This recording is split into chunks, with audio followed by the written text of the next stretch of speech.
Excellencies, ladies and gentlemen, His Excellency President Abiy Ahmed, Prime Minister of the Federal Republic of Ethiopia, Excellencies, heads of states and governments and delegations, it's a great honor for me to be here and share the Somalis' views and positions in this important summit of African climate. Somalia has been a victim for the climate change for a long time and has been very busy for building institutions that cover most of its resilience, and importance of the climate excellence.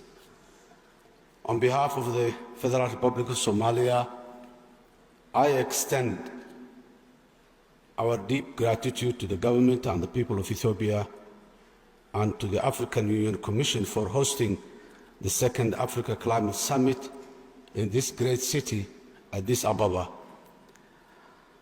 We gather under a vital, timely theme, accelerating global climate solutions, financing for Africa's resilience and green development. Somalia stands in full alignment with this vision, prioritizing Africa-led solutions and mobilization of accessible and affordable climate finance at scale. Somalia's contribution to the global greenhouse gases emission is insignificant. However, we are among the world's most climate vulnerable nations, suffering from recurrent climate shocks that are painful to endure.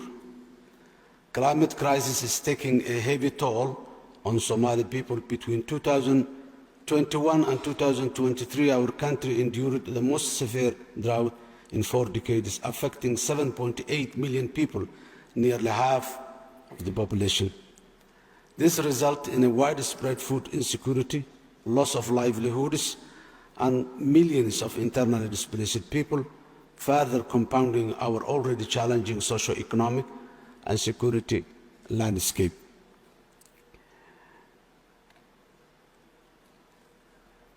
Excellencies, ladies and gentlemen, priorities anchored in the African agenda, the Nairobi Declaration of 2023 during the first African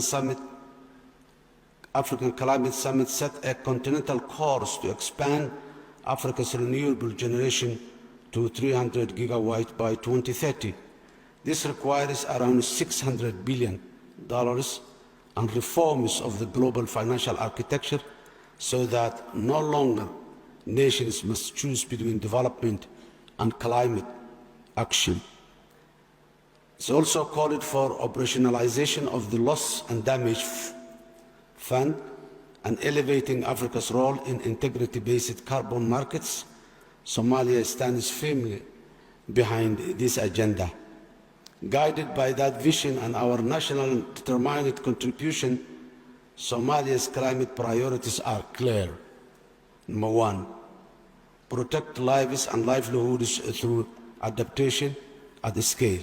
Our NDC 3.0 estimated $6.3 billion is needed for adaptation in 2025-2035, covering a climate-smart agriculture and livestock, water security, health, disaster preparedness, resilient human settlement, coastal protection, fisheries, clean energy access, and rangeland restoration.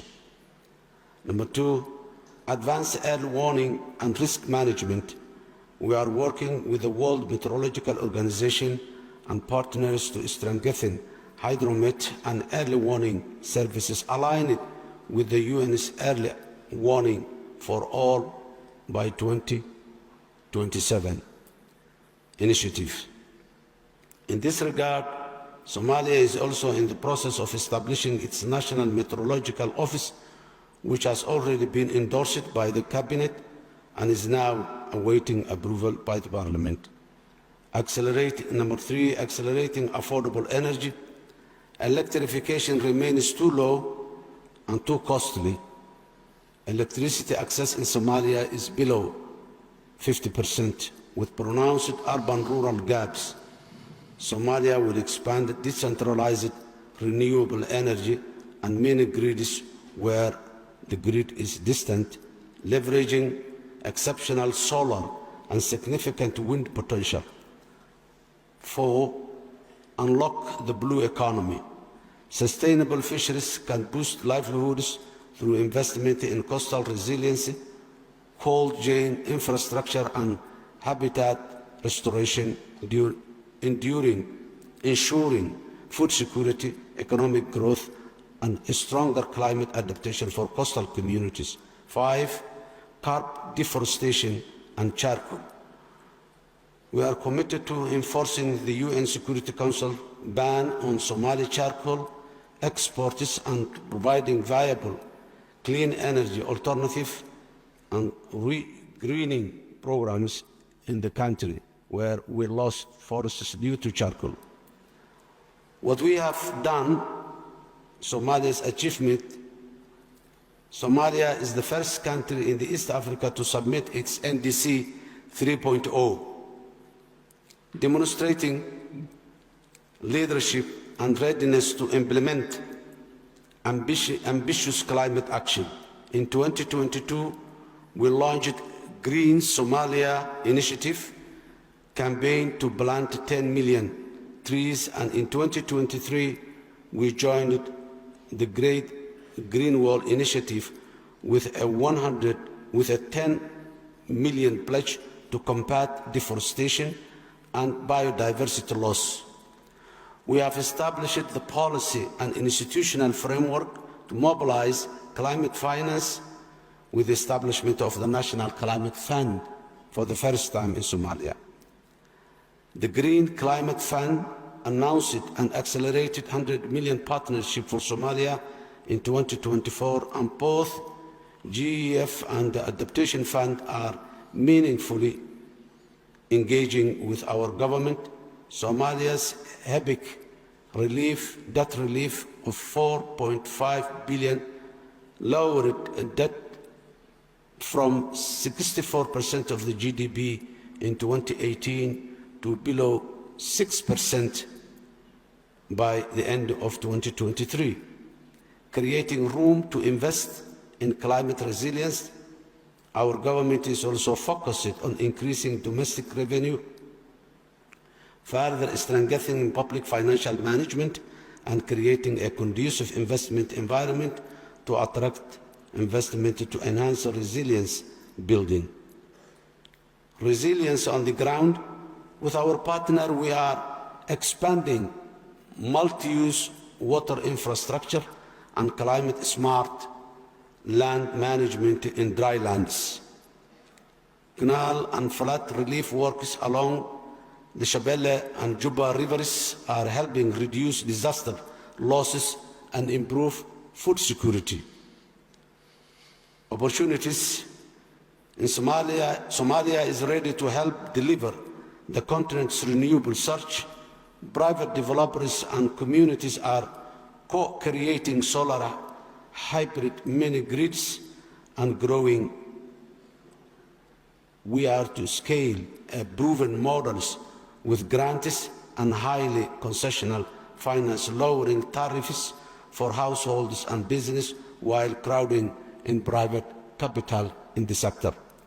Our blue economy can be a resilience engine, sustainable fisheries, restored mangroves and shorelines, and climate-smart coastal infrastructure, if supported by targeted affordable finance and ocean climate partnership referenced in the Nairobi Declaration.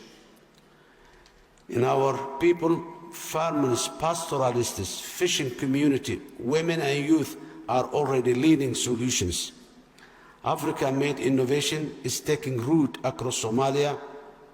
Our task is to scale what works for us and for the continent.